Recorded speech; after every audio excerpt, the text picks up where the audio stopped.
Halo, selamat pagi peserta didik kelas 7 sampai dengan kelas 9. Salam sehat untuk kita semuanya. Selamat bertemu kembali di pagi hari ini. Semoga kalian semua selalu dalam keadaan sehat walafiat. Pertemuan kita kali ini Pak ingin menyampaikan ada sedikit perubahan dalam bahan ajar yang akan kita pakai dalam pelaksanaan pembelajaran dari rumah atau BDR. Nah, karena ada perubahan bahan ajar itu, maka Pak ingin menyampaikannya sehingga nanti dalam pelaksanaannya kalian sudah tahu hal-hal apa saja yang harus kalian kerjakan.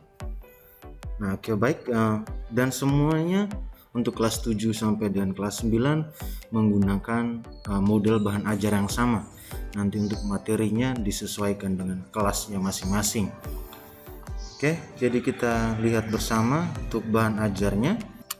Oke, baik, dan bahan ajar yang Pak pakai ini adalah untuk mata pelajaran IPA Fisika kelas 7. Nah, di dalam sini ini yang akan nanti Pak kirim melalui WA, dan selain dengan bahan ajar ini Pak juga akan memberikan juga dalam penjelasan setiap materi dalam bentuk video seperti yang kita sudah saksikan bersama di pertemuan pertama kita kemarin. Nah, oke, ini jenisnya. Yang pertama ada harus membaca terlebih dahulu tujuan pembelajaran yang akan kita capai pada setiap kali pertemuan.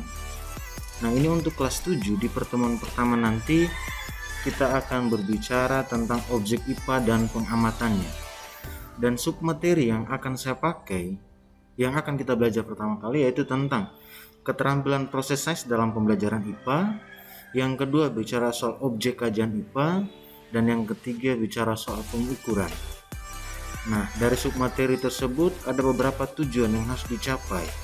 Dan yang pertama memahami keterampilan proses sains dalam pembelajaran IPA.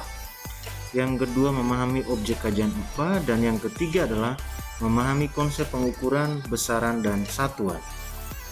Nah, masuk pada bagian kedua itu aktivitas pembelajaran.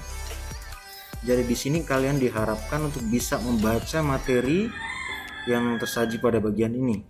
Materinya berkaitan yang tidak lain adalah seperti pada submateri yang sudah Pak bacakan di atas. Jadi ini berlaku untuk semua kelas ya, bukan hanya untuk kelas 7, tapi kelas 7 sampai dengan kelas 9. Nah, setelah membaca materi, ada dua contoh soal yang bisa kalian pelajari juga. Dan dua contoh soal ini sudah dikerjakan oleh Bapak Ibu guru. Jadi untuk kelas 7, ini contoh soalnya, sebut dan jelaskan 3 keterampilan proses sains dengan masing-masing jawabannya sudah tersedia. Dan yang kedua adalah adik diminta ibunya untuk membeli gula di warung. Penjaga warung menimbang gula menggunakan alat timbangan 1 kg dan 250 gram. Sebutkan nama besaran ini, nilai besaran yang diukur, dan satuannya. Nah, jawabannya sudah ada. Nah, ini hanya sebagai contoh soal. Nah, pada poin yang kedua adalah aktivitas kegiatan, aktivitas bagi peserta didik untuk mengerjakan soal-soal latihan. Nah, 2 soal yang di sini maksimal minimal 2, bisa 3 atau lebih. Tapi untuk kelas 7, kelas 8 dan kelas 9 Pak kasih maksimal 2. Ini contoh soal. 2 latihan soal yang harus kalian kerjakan berdasarkan pemahaman kalian sendiri. Nah, jadi yang kalian pahami tentang keterampilan proses sains itu apa? Jadi bahasa yang kalian tulis di sini, yang kalian kerjakan di sini adalah sesuai dengan gaya bahasamu sendiri, tidak menjiplak dari yang ada yang dalam buku. Ya, Pak tekankan sekali lagi, bahasa yang kalian gunakan di sini adalah bahasa berdasarkan pemahaman kalian sendiri, tidak berdasarkan apa yang tertulis di dalam buku. Jadi ketika kalian menjawab sesuai dengan apa yang tertulis di buku, maka Pak secara otomatis Pak bisa menyalahkan jawaban kalian. Begitu. Jadi ada 2 soal maksimal yang Pak pakai untuk semua kelas. Nah, setiap soal harus dijawab menggunakan pemahaman kalian sendiri. Nah, itu aktivitas yang kedua. Aktivitas kerjakan lembar kerja peserta dan tulislah idemu sesuai dengan suruhannya. Aktivitas 1.2 kerjakan lembar kerja peserta didik dan tuliskan idemu tentang materi atau tentang soal yang sudah Pak tampilkan ini. Nah, untuk aktivitas 3 itu latihan. Nah, ini kalian bisa mengerjakan sesuai dengan pemahaman kalian bisa juga mengambil ide yang tertulis di dalam buku. Nah, seperti itu. Nah, jadi di sini juga Pak tampilkan maksimal 2 soal. Nah, maksimal 2 soal tidak lebih. Nah, soal ini yang menjadi penilaian digabungkan dengan pada contoh soal pada latihan di bagian 1.2. Nah, setelah proses ini selesai, kita masuk pada tahap keempat, yaitu aktivitas refleksi. Nah, di sini kalian menuliskan hal-hal apa saja materi pada submateri itu yang sudah kalian kuasai. Nah, yang kalian kuasai di apa saja kalian tolong tulis. Nah, yang sulit atau yang belum kalian pahami juga kalian harus jelaskan di sini. Jadi di setiap pertemuan Pak akan selalu tampilkan seperti ini dan ada kolom yang harus kalian isi. Nah, pada bagian yang kedua, yaitu ada pertanyaan refleksi buat kalian dan buat Bapak Ibu guru juga. Apakah peserta didik mengawali dan mengakhiri belajar materi ini dengan doa? Silakan kalian beri centang, ya. Jika ya, silakan ya. Jika tidak, silakan tidak. Tapi sangat diharapkan untuk mengawali sesuatu kegiatan, kalian harus awalinya dengan doa. Nah, yang berikut adalah penilaian. Selain penilaian kemampuan kalian melalui soal tadi, ada juga penilaian sikap. Nah, sikap yang dinilai di sini ada 3.